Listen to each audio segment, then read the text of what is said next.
Olá, alunos e alunas de Direito Constitucional 1. Hoje nós vamos dar continuidade ao nosso conteúdo, trabalhando agora os entes federados, e vamos começar pela União.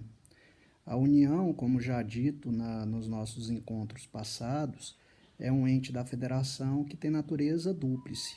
Ela tanto representa a República Federativa do Brasil no âmbito internacional, quanto também é um ente da federação, da ordem jurídica interna. Enquanto ente da ordem jurídica interna, a União não apresenta hierarquia, não se coloca como um ente superior aos demais entes da federação. A partir de hoje, nós vamos então trabalhar a União, que tem a sua regulamentação constitucional a partir do artigo 20, que trata dos bens da União. Então, o artigo 20 estabelece os bens da União. Então, são bens da União os que atualmente lhe pertencem e os que lhe vierem a ser atribuídos, as terras devolutas indispensáveis à defesa das fronteiras, das fortificações e construções militares, das vias federais de comunicação e à preservação ambiental definidas em lei, os lagos, rios e quaisquer correntes de água em terrenos de seu domínio ou que banhem mais de um estado, sirvam de limites com outros países ou se estendam a território estrangeiro ou dele provenham, bem como os terrenos marginais e as praias fluviais, as ilhas fluviais e lacustres nas zonas limítrofes com outros países, praias marítimas, ilhas oceânicas e costeiras, excluídas dessas as que contêm a sede de municípios, exceto aquelas áreas afetadas ao serviço público e à unidade ambiental federal e as referidas no artigo 26.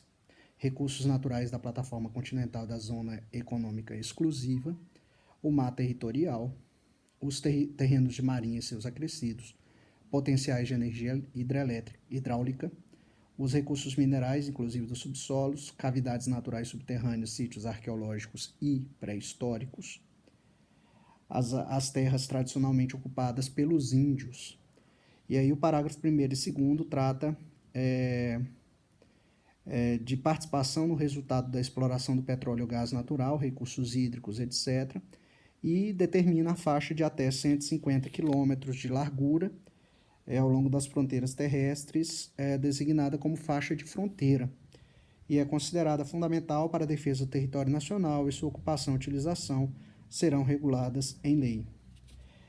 O artigo 21 trata de competências da União, aí muito mais competências ligadas à soberania, portanto, a União como ente que representa a República Federativa do Brasil. Então, são vários dispositivos, né? E aí, só para vocês perceberem, compete à União manter relações com estados estrangeiros, participar de organizações internacionais, declarar guerra e celebrar a paz, assegurar a defesa nacional e por aí vai. Né? Então, são competências de natureza administrativa, né? E muitas delas relacionadas à defesa nacional e à segurança nacional. Né? E o artigo 22, então, né, vai tratar das competências da União em matéria legislativa. E aí, né, nós já estamos na União enquanto ente federado, portanto, no mesmo patamar hierárquico. E aí as competências, elas podem ser de dois tipos: as legislativas e as administrativas ou de execução. As competências legislativas são aquelas em que se atribui ao ente federado ou a vários deles a possibilidade, a autorização para criar normas, enquanto as competências legislativas, administrativas ou de execução são aquelas em que o ente federado, ou vários deles, tem a função de aplicar as leis existentes, administrar, executar. Dentro das competências legislativas, nós temos as competências privativas, as exclusivas e as reservadas. Né? Nós temos ainda a competência concorrente e a competência comum. A competência privativa é aquela que é própria, exclusiva, de um único órgão. A doutrina brasileira faz uma diferença entre competência privativa e exclusiva, No entanto, o próprio texto constitucional cuida de mostrar que essa diferença criada pela doutrina não faz qualquer sentido. Então, nós temos as competências privativas ou exclusivas, aquelas que são próprias de um único órgão, podendo elas serem delegadas, ou seja, atribuídas a outras entidades, a outras pessoas jurídicas ou não, dependendo de autorização constitucional.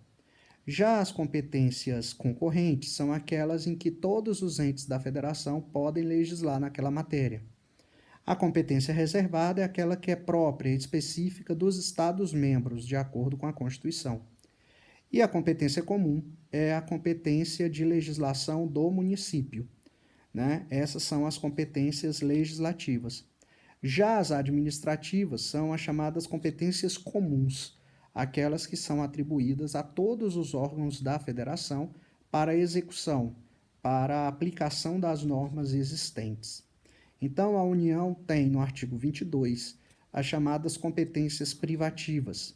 E aí percebam que são gigantescas, né? Só para se ter uma ideia, o inciso 1º diz que compete privativamente à União legislar sobre direito civil, comercial, penal, processual, eleitoral, agrário, marítimo, aeronáutico, espacial e do trabalho. Ou seja, a União praticamente fica com todas as competências legislativas, sobrando muito pouco, reservando-se muito pouco aos estados e aos municípios e ao Distrito Federal, né? De modo que já se demonstra aí que o nosso sistema federativo foi muito mal organizado pela Constituição de 88, né? É muito interessante perceber, e aí para terminar sobre as competências privativas, que o texto constitucional fará uso da expressão normas gerais. Então, toda vez que o texto constitucional fizer uso da expressão normas gerais, significa que a União legislará de modo geral, e, portanto, essa legislação vai servir para todos os entes da federação. Essa legislação geral ela é uma legislação principiológica para permitir que os outros entes da federação possam complementar, possam legislar nos aspectos específicos de cada ente.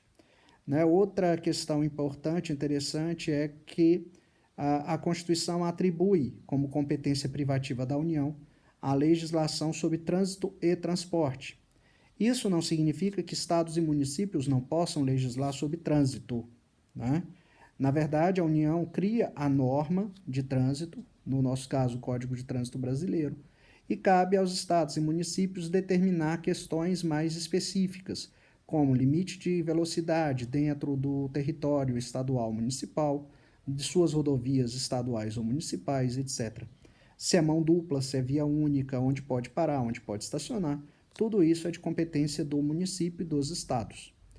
Enfim, é isso, pessoal, e no nosso próximo encontro, nós vamos falar das competências comuns. Até lá.